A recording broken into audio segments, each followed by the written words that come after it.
우리 함께 하나님의 말씀을 나누겠습니다. 함께 나누실 하나님의 말씀은 마태복음 25장 14절에서 30절까지의 말씀입니다. 대독합니다.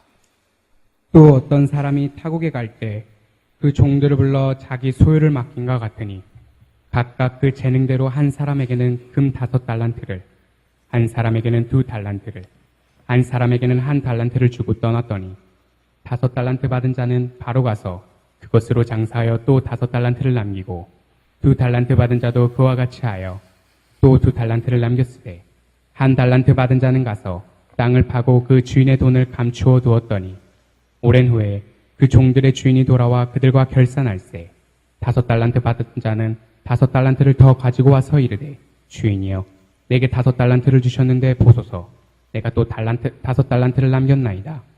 그 주인이 이르되 잘하였도다. 착하고 충성된 종아 내가 적은 일에 충성하였음에 내가 많은 것을 내게 맡기리니 네 주인의 즐거움에 참여할지어다 하고 2달란트 받았던 자도 와서 이르되 주인이여 내게 2달란트를 주셨는데 보소서 내가 또 2달란트를 남겼나이다. 그 주인이 이르되 잘하였도다.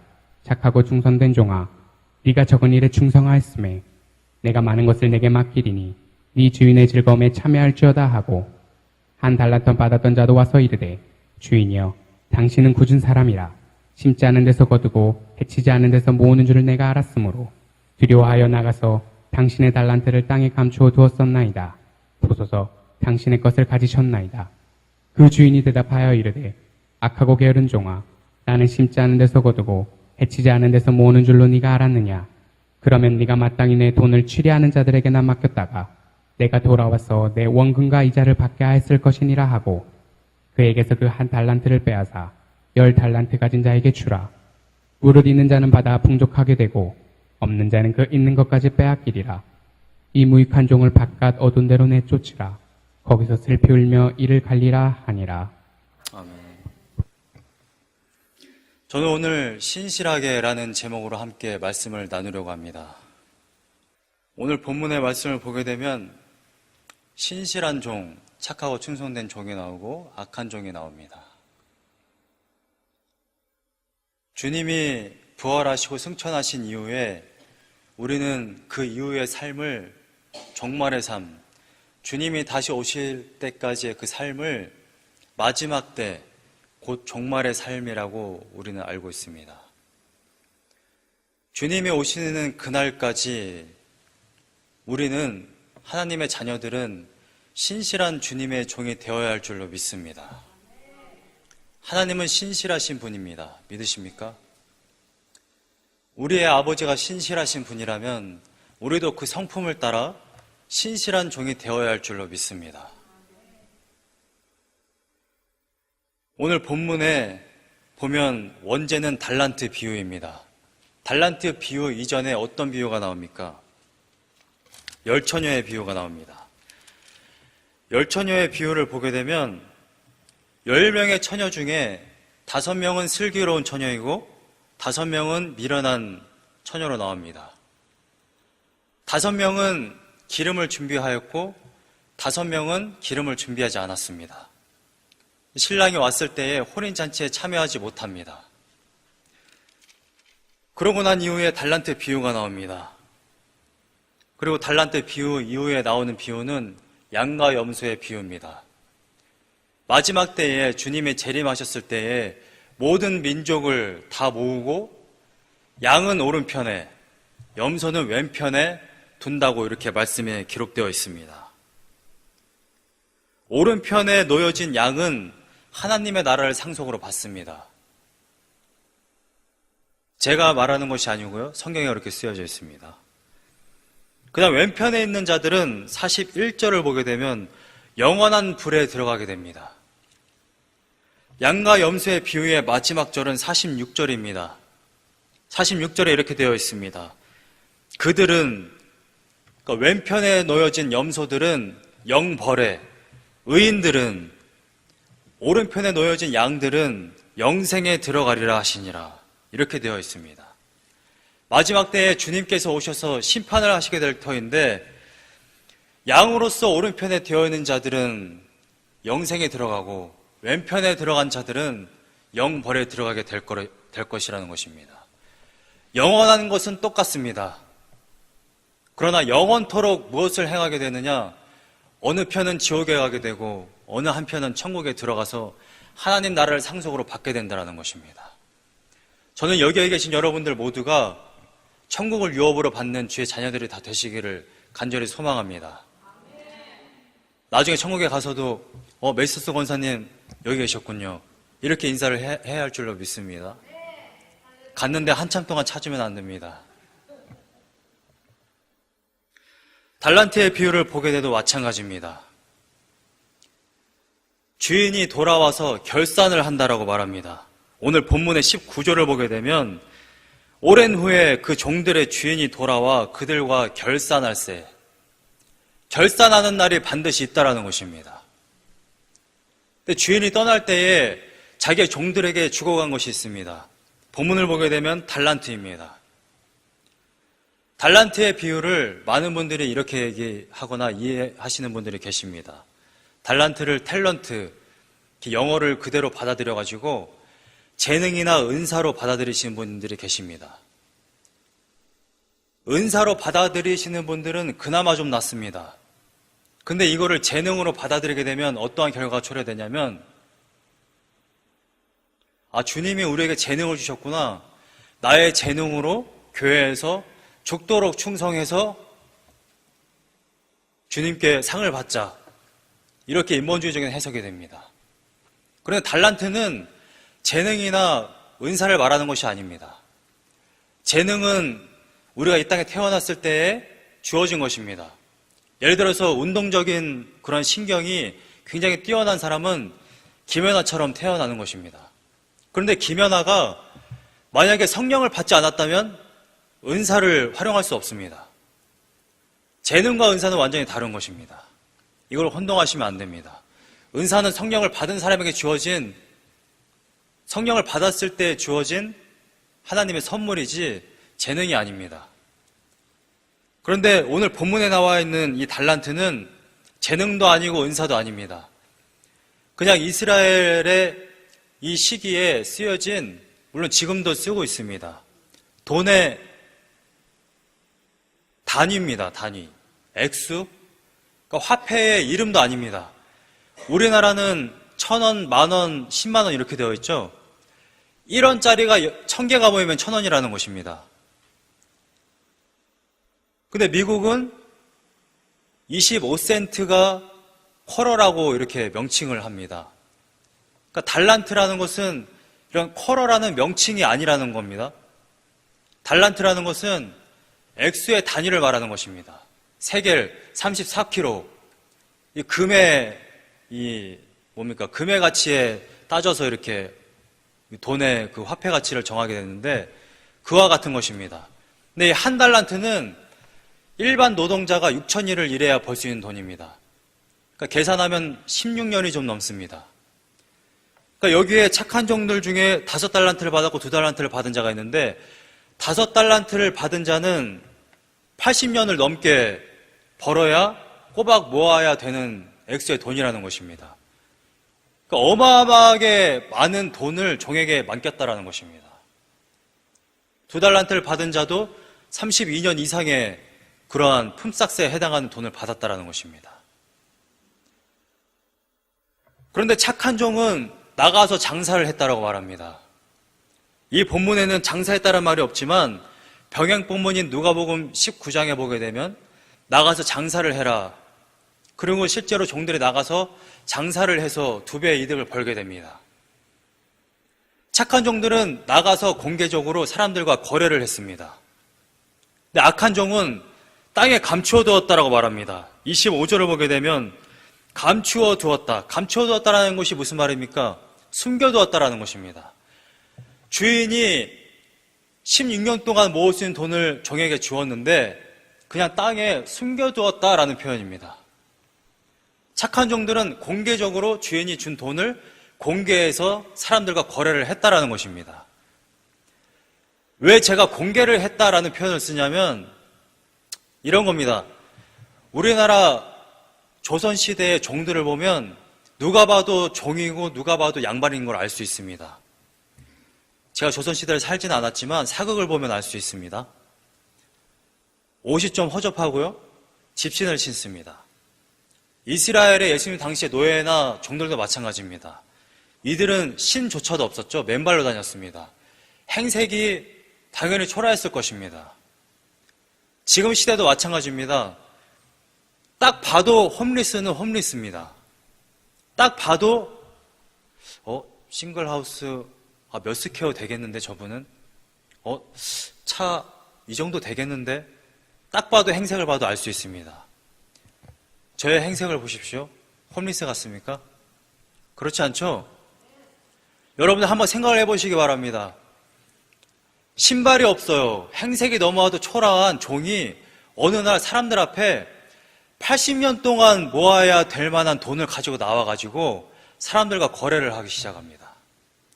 물건을 80년 동안 모아야 될 그 돈을 가지고 어마어마한 물건들을 가지고 와서 사람들과 거래를 하고 있는 것입니다. 그럼 사람들은 둘 중에 하나 이렇게 생각할 것입니다. 첫 번째는 저 사람이 도둑질을 한 것 아닌가? 도둑질을 하지 않았다면 아마도 자신이 섬기는 주인이 돈을 줬나 보다. 주변의 사람들은 다 소문이 났겠죠. 주인이 떠났기 때문에 떠난 주인이 떠나면서 종들에게 그만한 돈을 줬나 보다 이렇게 생각을 했을 것이라는 것입니다. 근데 예수님 당시에는 정치적으로 좀 혼란했습니다. 예수님이 왜 달란트의 비유를 말씀하시면서 무엇을 말씀하고자 하냐면 결국 이 본문의 테마는 충성인데 예수님 당시에는 로마의 식민지였죠, 이스라엘이.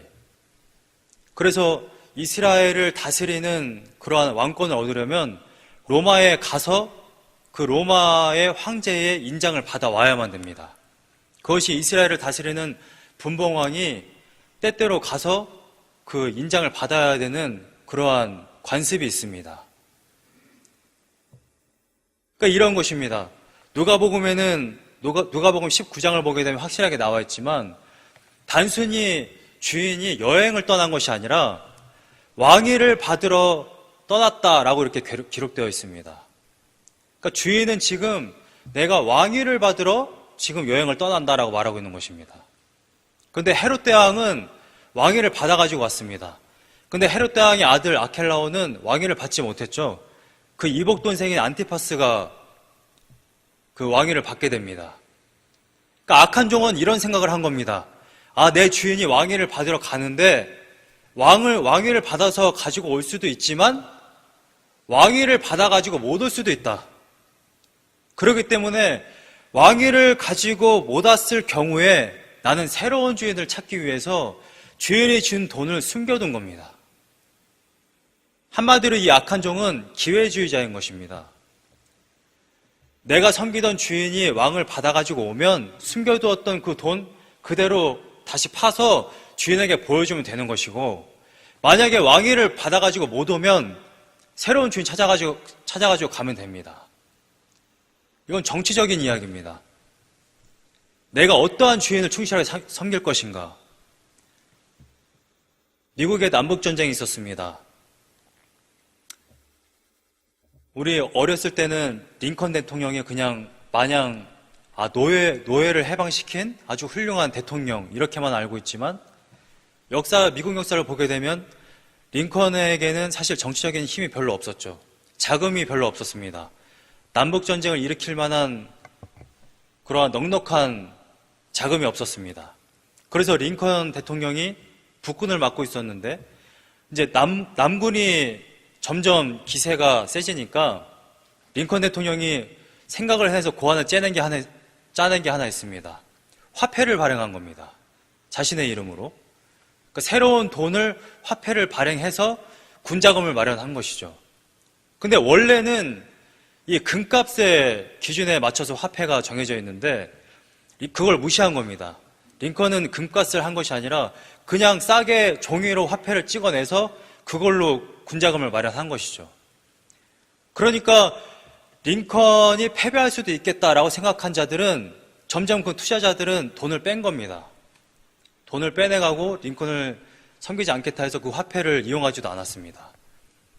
그런데 링컨이 대통령이 될 수도 있다라고 생각한 사람들은 그 화폐를 땅에 묻었다라는 겁니다. 링컨이 대통령이 되었을 때에 그 돈을 다시 빼서 활용할 수 있도록. 그러니까 지금 이 악한 종은 마치 요한계시록 3장 15절에서 라오디게아에서 말한 것처럼 차든지 뜨겁든지 하라 이렇게 명령하고 있는데, 이 악한 종은 자기의 안위와 자신의 안전을 지키기 위해서 이 착한 종들처럼 어떠한 상황이든지 간에 주인을 충실하게 섬긴 것이 아니라 기회에 따라서 내가 다시 그 주인을 섬길 수도 있고 버릴 수도 있도록 땅에 묻어둔 것입니다. 저는 믿음의 자녀들이 마지막 때에 정말 신실하게 착한 종들처럼 주님이 오시는 그날까지 주님을 신실하게 충성되게 주님을 따르는 주님의 자녀들이 다 되어야 할 줄로 믿습니다. 그렇다면 충성은 무엇입니까? 컨텍스트 상에 분명하게 나타나 있습니다. 양과 염소의 비유를 보게 되면 마지막 때에 주님이 오셨을 때에 양들에게 이렇게 말합니다. 35절에 보게 되면 내가 줄일 때에 너희가 먹을 것을 주었고 목마를 때에 마시게 하였고 나그네 되었을 때 영접하였고 헐벗었을 때 옷을 입혔고 병들었을 때 돌보았고 옥에 갇혔을 때 와서 보았다. 신실하고 충성한 것은 결국 사랑이라는 것입니다. 40절을 보시게 되면 임금이 대답하여 이르시되 내가 진실로 너희에게 이르노니 너희가 여기 내 형제 중에 지극히 작은 자 하나에게 한 것이 곧 내게 한 것이니라 하시고 이렇게 말하고 있습니다. 세상의 가치는 작은 자에게 무언가를 베풀지 않습니다. 뭐 드라마뿐만이 아니라 그러니까 픽션뿐만이 아니라 뉴스에서도 계속해서 나오죠. 정말 명예가 있고 지위가 있고 이런 사람들에게는 충성합니다. 그런데 딱 봐도 너무 약자예요. 회사에서 말단 직원, 또 사회에서 너무나도 약자, 그런 사람들은 뭐 말도 무시하고요. 뭐 같이 인맥관계를 가지려고도 하지 않습니다. 우리나라는 특별히 그게 심합니다. 전 세계에 유교 문화권이 있는 나라는 중국, 베트남, 우리나라입니다. 근데 중국이랑 베트남도 더 이상 존댓말도 없고 더 이상 유교 문화가 없죠. 우리나라만 유일하게 장유유서가 있습니다. 위계 질서가 확실하죠. 좋은 점도 있지만 나쁜 점도 있습니다. 위계가 확실하다 보니까 교회 안에서도 그런 것이 있습니다. 장로님이면 장로님 이러고, 같은 연배인데도 침례교단은 뭐 장로가 없으니까 자네는 아직도 안수 집사인가? 이럽니다. 뭐 어떤 승계나 어떤 지위로 생각을 하게 되는 것이죠. 그래서 문화를 생각을 하기 때문에 요새는 침례교단도 많이 직분을 주지만 직분의 문제가 아니라 사회 전반적으로 이러한 윗사람에게는 공경하고 잘 사는 사람, 명예가 있는 사람에게는 굉장히 충성하고 약자들은 깔보고 무시하고 아예 말도 뭐 듣지 않으려 하고.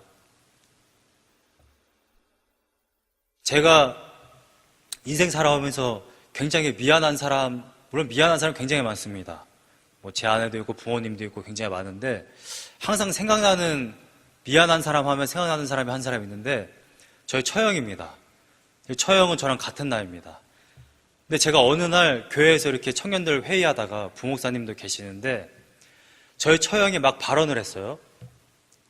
그런데 제가 거기서 네가 뭘 안다고 발언을 해? 이런 식으로 사람들 다 있는 데서 그렇게 무시를 한 적이 있습니다. 사실은 처형뿐만이 아니에요. 같은 교역자들도 회의하다가 차량 운행 안 한다고 그래가지고 차량 운행을 안 해?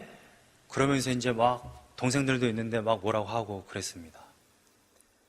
이게 사회의 또 세속적인 이러한 사고방식은요, 내가 힘이 있다고 생각하면 약자들은 무조건 깔아뭉개는 그런 습성이 있습니다.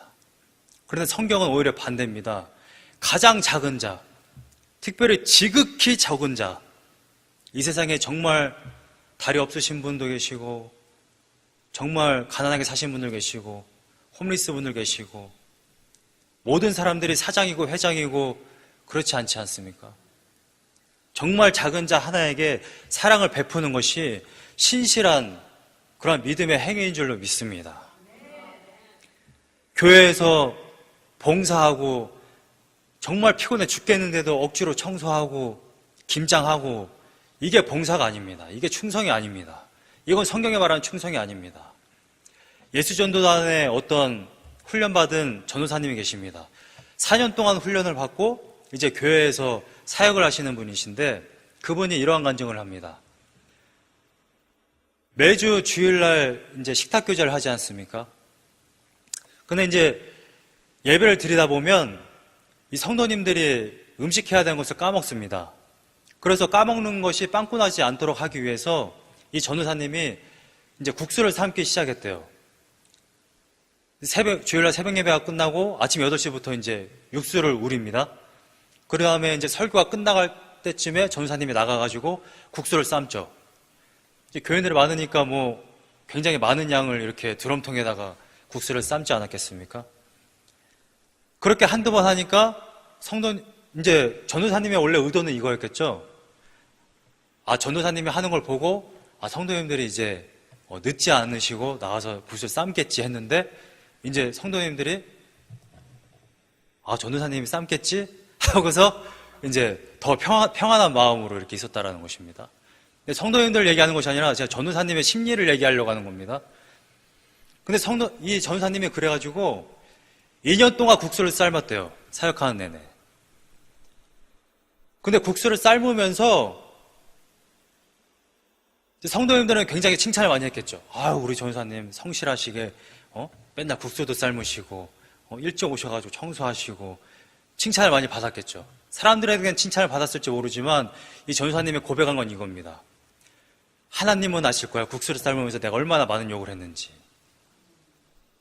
이건 믿음의 행위가 아니라는 것입니다. 이건 충성이 아니라는 것입니다. 힘들면 다른 사람들에게 얘기하고 같이 할 생각을 해야 하는 것입니다. 충성은 이 악한 종처럼 숨겨두고 나의 어떠한 모습, 나의 안위를 찾는 것이 아니라 매 순간마다 예수님을 나타내는 겁니다. 숨기는 것이 아니라 공개적으로 나는 예수님을 믿는 사람이야. 내 안에 빛이 있어. 너희는 세상의 빛이라 라고 말합니다. 빛은 숨길 수가 없습니다. 어디 가든지 간에 저 사람이 정말 예수님의 사람이구나 보여지는 것이죠. 예수님이 자기 안에 있는데 굳이 숨기려고 하는 분들이 많이 계십니다. 전도를 나갔는데 부끄러워요. 지금 예수님이 부끄럽다는 겁니까? 자기 얼굴이 부끄럽다는 겁니까? 부끄러워해서는 안 되는 것입니다. 가정에서 살면서 내가 예수 그리스도와 함께 사는데 나의 아내, 나의 가정 안에서 사랑을 보여주지 못합니다. 이거는 예수 그리스도의 빛을 숨긴 것입니다. 회사에서 마찬가지입니다. 학교에서 마찬가지입니다. 물론 저도 잘 안 됩니다만 정말 충성은 어느 곳에 있든지 간에 정말 혼란하고 악한 이 세대에 또한 예수님을 믿으면 욕을 받는 이 시대에 나는 당당하게 예수 그리스도의 자녀요. 나는 그리스도인이라 이렇게 나타내는 것이 정말 충성이고 정말 신실한 그러한 믿음의 행위인 것입니다. 등불을 등경 위에 두는 것이지 아래에 두는 것이 아니라고 말합니다. 동네가 산에 있으면 그 동네는 누구든지 볼 수 있다라고 말하고 있는 것입니다. 신명기 30장 17절에 보게 되면 내가 오늘날 모세가 말합니다. 이스라엘 백성들에게 내가 오늘날 하늘과 땅을 불러 증거를 삼노니 생명과 사망과 저주와 복을 내 앞에 두었은즉 생명을 택하라 라고 말합니다. 생명이 무엇입니까? 요한복음 14장 6절에 보게 되면 내가 곧 길이요 진리요 생명이라고 말합니다. 생명을 택한다라는 것은 예수 그리스도를 택하는 것입니다. 우리가 악한 종처럼 기회에 따라서 내가 친구들을 만날 때는 술집에서 술 잘 먹는 사람처럼 행동하고 또 교회 와서는 거룩한 척 행동하는 것이 아니라 어느 곳에 있든지 간에 생명을 택한 자처럼 사는 것이 정말 충성된 신실한 종의 그러한 모습이라는 것입니다. 라트비아, 소련 영방에 있는 라트비아라는 나라가 있습니다.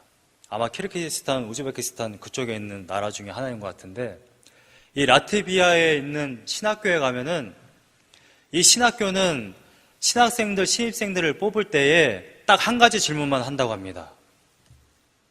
침례를 받았습니까? 물론 지금은 그렇지 않지만 소련 연방에 있을 때는 그랬다고 합니다. 왜냐하면 침례라는 것은 공개적으로 시인하는 그러한 신앙 행동인 것이죠. 그래서 그때 당시에는 내가 그리스도인이다라는 것을 공개적으로 선언하게 되면 사형을 당하는 그런 시기였습니다. 그 핍박이 굉장히 심했어요. 그렇기 때문에 정말 공개적으로 자기가 죽기를 각오하고 침례를 받았다라는 것은 내가 예수 그리스도를 위해서 죽기를 각오했다라는 것이 공개적으로 선언된 것입니다. 그렇기 때문에 라트비아에 있는 그 신학교는 침례를 받았다라는 그 한마디만 들으면 다른 질문을 더 이상 하지 않는다라는 것입니다. 우리 신앙인은 어느 곳에 있든지 간에 예수 그리스도를 나타내고 당당하게 하나님을 나타내고 행동하고 사랑을 전하는 것이 우리의 정말 충성이고 행동인 줄로 믿습니다. 인도의 캘커타에서 사역하고 있던 마더 테레사 아시죠? 테레사 수녀에게 영국의 한 언론이 와서 물었습니다. 많은 사람들이 죽어가고 있습니다. 지금 당신이 이렇게 와서 사역한다고 해서 이 사람들을 다 구원할 수는 없지 않습니까? 정말 때때로 힘들고 좌절할 수 있을 텐데 어떻게 이곳에 와서 이렇게 계속해서 사역을 하십니까? 이렇게 영국의 언론인이 물으니까 테레사 수녀가 이렇게 대답했다고 합니다. 저는 성공하라고 보냄을 받지 않았습니다. 저는 신실하라고 보냄을 받았습니다. 이 세상에 많은 목회자분들이 마찬가지로 그러한 마음으로 아마 강단에 서시고 목회를 하는 줄로 믿습니다. 저 교회 가서 부흥을 일으키세요. 저기 선교지에 가서 많은 사람들을 주님께로 인도하세요. 자기가 무엇이간데 그러한 일을 행할 수 있겠습니까? 하나님이 허락하시면 그러한 일이 그냥 일어나는 것이지. 다만 맡은 자에게 바랄 것은 충성이라고 말합니다. 우리는 그냥 신실하게 하나님께서 보냄받은 곳에 보내져서 자신의 해야 할 일을 묵묵히 하는 것입니다. 우리가 이제 곧 기관을 세울 것이고 기관장을 세울 것인데 우리는 그냥 맡은 바 그냥 신실하게 충성을 다하면 되는 것이지 잘해야 될 필요도 없고 성공해야 될 필요도 없는 것입니다. 그리스도인들 어디를 가든지 간에 마찬가지입니다. 정말 빛과 소금의 역할을 감당한다는 것은 그 빛을 그냥 보여주는 것뿐입니다. 사랑을 전하고 예수 그리스도를 보여주는 것입니다. 저는 여기 계신 우리 켄터키 선교교회 여러분들 모두가 어느 곳에 있든지 간에 부담을 가지고 신앙생활하고 내가 성공해야지라고 생각을 가지고 어느 곳에 가든지 간에 위선을 떨고 어떠한 것을 보여주기 위한 것이 아니라 정말 매 순간마다 신실하게 예수 그리스도에 붙어있는 주의 자녀들이 다 되시기를 간절히 소망합니다.